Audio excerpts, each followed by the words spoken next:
welcome to a quick tutorial video on how to beat the mission of Zhar with Ace to capture the Shuttle Tydirium. Once you have captured the planet Sullust, you're going to want to capture the planet Radu, and then a few weeks later both Malastare and Naboo will both riot and join the side of the rebellion. A few weeks after Naboo has joined the side of the rebellion, Mon Mothma will give you the mission Shuttle Heist at Zhar. Mon Mothma has contacted you in order to prepare for the assault on the second Death Star that is under construction at Endor. We have to steal a Lambda-class shuttle from the Imperial Outpost 327 in orbit of the gas giant Zhar. Ace and the Sabra are available for this task. To start off the mission, simply grab Ace off of Naboo and send him over to Zhar. Now I will be doing this mission on Expert difficulty, which is the hardest difficulty, but if you're on an easier one, perhaps the mission will be slightly easier. To start off the mission, you're going to be introduced to a cutscene which is going to show off the map as well as a little bit of the planet Zhar, and then finally the outpost itself that holds the Shuttle Tydirium. If you are wondering where the Shuttle Tydirium comes into play in the movies, it is the Lambda-class shuttle that Luke and Han and Leia, all of them, used to get onto the planet of Endor. So this mission is us capturing it. Now that I think about it, an Imperial agent actually calls Shuttle Tydirium when the heroes are flying towards Endor, if you remember that. But here we are with the YT-1300 coming out of hyperspace. Right here you got Ace talking to his robot, saying that they're above the planet Zhar and that they're getting ready for a supply convoy to come in, and they're going to use that supply convoy to sneak up to the space station undetected. If you are not receiving the text messages in the top left hand corner, go into your settings and then under display probably somewhere you can find it and turn it on there. So right here we're about to receive our first mission objective, which is to simply grab the YT-1300 and send it over to those asteroids and shut off all of our systems. While the systems are shut off, we're going to sit here and wait for the supply convoy to arrive. So go ahead and grab Mr. Ace here, send him over to that blue arrow, and simply wait. Ace himself is a pretty cool character. He obviously flying a YT-1300, similar to the Millennium Falcon. He's a fighter tactician, which is pretty good, 10% bonus for fighters and bombers. The YT-1300 is called the Sabra. My favorite part about all YT-1300s is that rotating gun that we see in the Millennium Falcon. It's really good because you can have Ace flying one way while being tailed by some TIE fighters. He can still shoot at them while flying one way and shooting behind him. We're actually going to see that rotating gun come into play in this mission. While we have Ace escorting the shuttle, he will be shooting backwards and making sure that TIE fighters aren't able to trail us. So once you have completed that first mission objective, you're going to re-enter another cutscene, which is just the supply convoy arriving to the planet of Zhar. 2 hours later. That boy was really just chilling there for 2 whole hours. Just no power, no systems. Just sitting there waiting. So there is the supply convoy. A pretty diverse amount of ships here. You got some Mark IV transports, some bulk freighters, some YT-1300s, some Lambda-class shuttles, and of course my favorite ship ever, the Gazanti-class cruiser. I just really love how the Rebels had the Gazantis with the TIE fighters on the bottom instead of the supplies. Just such a cool feature. I really love that transition out of the cutscene right back into the mission. It's really nice. So right here we are going to power back on our ship. There's the supply convoy. Grab Ace and send him over to the back of the supply convoy, stay undetected, and get to the space station in one piece. This part of the mission is also quite simple. It can fool you a little bit. You just got to make sure that you don't click on any of those ships. As you can see, when you're hovering over one of those ships, you get that target signal. If you were to click on one of those ships, he will open fire and you will be detected and lose the mission. If you were to lose the mission, don't worry. Ace will reappear after just really not even that long, just a couple weeks he'll reappear. But all you gotta do is stick towards that arrow, make sure not to click the ships, and you will get there undetected and safely.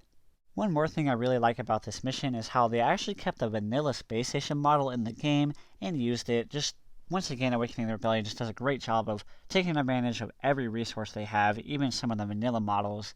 So sooner or later, you're going to be getting close enough to the space station, and once you have done that, you're going to getting more and more messages in the top left-hand corner, basically telling you where you are going to be docking your ship.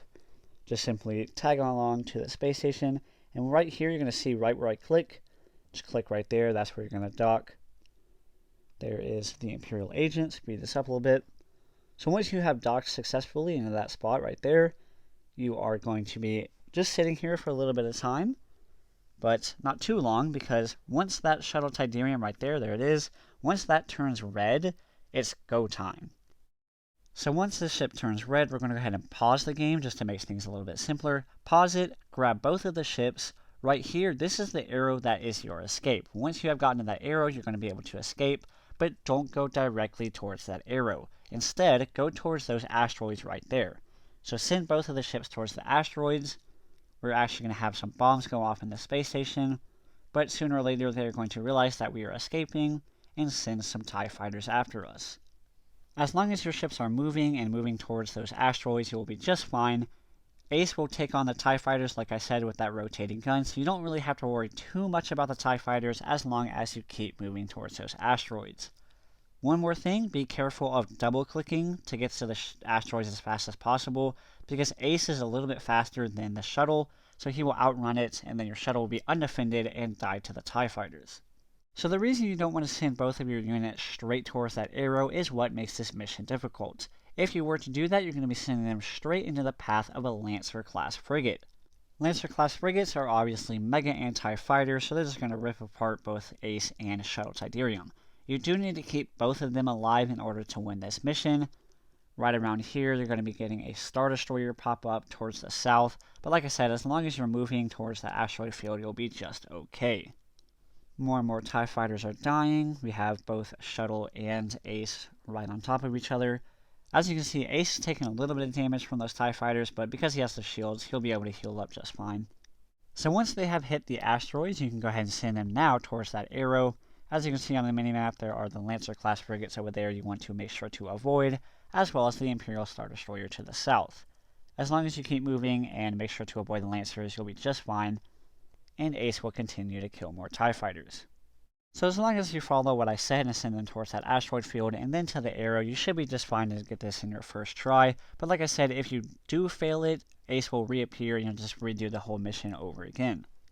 So the Lancer class does actually appear on our radars, but he's not opening fire. I'm not 100% sure because it's definitely in range of us, but for some reason it's not opening fire. But there's the arrow. We can see we're almost there. We can go ahead and speed this up a little bit.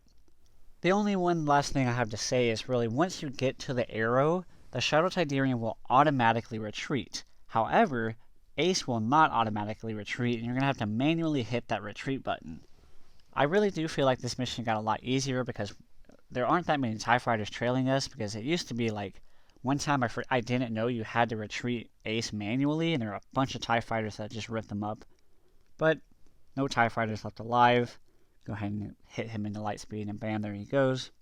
So once we have manually escaped him, we have seen all of the ships that we avoided. We got 3 Lancers and a Star Destroyer, and we are victorious. So we have successfully completed the mission of Zhar.